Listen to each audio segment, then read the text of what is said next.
साथियों नमस्कार, स्वागत है आपका हमारे YouTube channel study circle with BP में। हम बात कर रहे हैं मध्य प्रदेश शिक्षक पात्रता परीक्षा वर्ग 3 के बारे में। साथियों वर्ग 3 के बारे में कुछ अपडेट्स निकल के सामने आई हैं कि क्या बीएड वाले अभ्यर्थी वर्ग 3 की परीक्षा 2020 में जो क्वालिफाई हैं अब वह डिस्क्वालीफाई माने जाएंगे।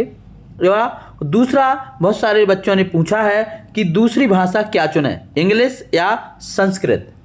इस पर आज हम चर्चा करने वाले हैं। आप सभी को पता होगा वर्ग 3 पात्रता परीक्षा 2024 के फॉर्म PBESB की साइट पर जो है डलना स्टार्ट हो चुके हैं और 40 दिन का हमारे पास समय है। 40 दिनों में हमको जो है पेपर को तैयारी करके क्वालिफाई करना है और क्वालिफाइंग के अंक अलग अलग हैं, सबको पता ही होगा। और किस तरीके से हम 40 दिन में पांचों विषय को कवर करें और वर्ग 3 पात्रता परीक्षा क्वालिफाई करें, इस सब पे हम चर्चा करेंगे। आप सभी को पता ही होगा कि ESB की साइट पर जो है फॉर्म डलना स्टार्ट हो चुके हैं, आप देख रहे होंगे। तो सबसे पहले हम जो मुख्य बात करेंगे वह आपको यहाँ पर आप देख पा रहे होंगे स्पष्ट तरीके से यहाँ पर जो है ये नोटिफिकेशन आ ही गया है कि online form primary school teacher eligibility test 2024 start from 1/10/2024।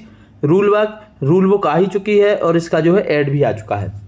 सबसे पहले आपको जो है भाषा नंबर 1 और 2 के चयन के लिए आपको बता दें अभी PEB का चयन परीक्षा का कोई शेड्यूल जारी नहीं हुआ है और क्वालिफाई करने के लिए 75 अंक ही चाहिए OBC, SC, ST और EWS के लिए और 90 नंबर चाहिए जनरल वालों के लिए और अदर स्टेट वालों के लिए।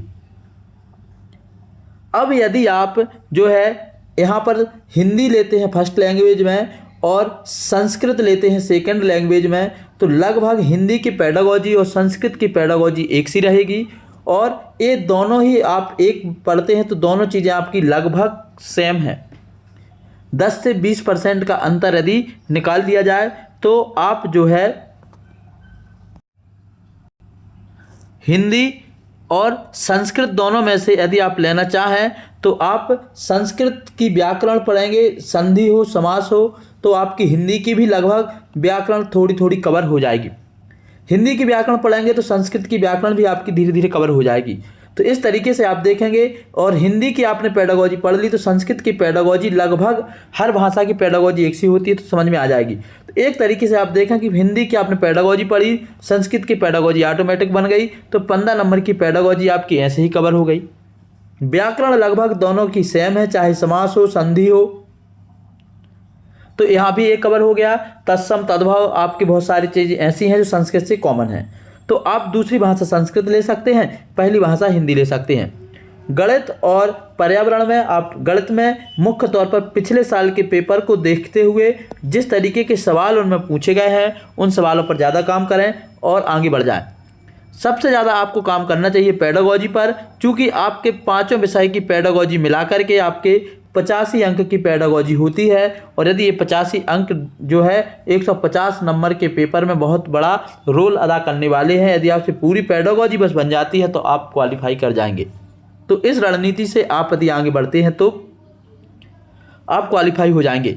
लेकिन एक दूसरा पॉइंट ऑफ व्यू ये भी है कि यदि आप केवल वर्ग 3 की तैयारी नहीं कर रहे हैं, आप KBS की भी तैयारी कर रहे हैं, आप EMRS की भी तैयारी कर रहे हैं, आप नवोदय विद्यालय समिति की भी तैयारी कर रहे हैं, या आप वर्ग 2 चयन परीक्षा की भी तैयारी कर रहे हैं, तो यहाँ पर आपको सेकेंड लैंग्वेज के हिसाब से मुझे लगता है कि इंग्लिश चूज़ करनी चाहिए। इंग्लिश चूज़ करने से आप इसी बहाने अंग्रेजी पढ़ेंगे तो आपकी KBS की अंग्रेजी भी हो जाएगी, EMRS के लिए भी हो जाएगी, NBS के लिए भी हो जाएगी, वर्ग 2 के लिए भी हो जाएगी। तो यदि आप बहुत सारी भर्तियों की तैयारी कर रहे हैं तो मेरे हिसाब से आपको इंग्लिश चूज़ करना चाहिए, क्योंकि 75 नंबर लाना या 90 अंक लाना ज़्यादा ही बड़ी बात नहीं है। और हो सकता है चयन परीक्षा में अंग्रेजी भी पूछी जाए वर्ग 3 में, तो अभी से हम प्रिपेयर रहें।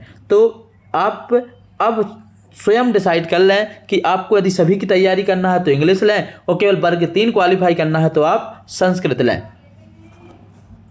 तैयारी के लिए आप अपना शेड्यूल बना लें, पिछले प्रश्न पत्रों को जरूर हल करें जो कि हम अपने चैनल पर हल करवा ही रहे हैं, तो आप उन पर देख सकते हैं। थ्योरी क्लासें देखें, लेकिन आप सभी से एक रिक्वेस्ट है, लॉन्ग ड्यूरेशन वीडियो और एक ही टॉपिक के ज़्यादा बड़े वीडियो देख करके समय बर्बाद ना करें। हो सकता है किसी टॉपिक को किसी यूट्यूब चैनल पर 3-3 घंटे में पढ़ाया जाए, वही चैनल कोई वीडियो जो है 15 मिनट में या 20 मिनट में पढ़ा दें। तो आपको सार पर बढ़ना है, क्योंकि अब हमें एक क्रैश कोर्स टाइप का हल करना है।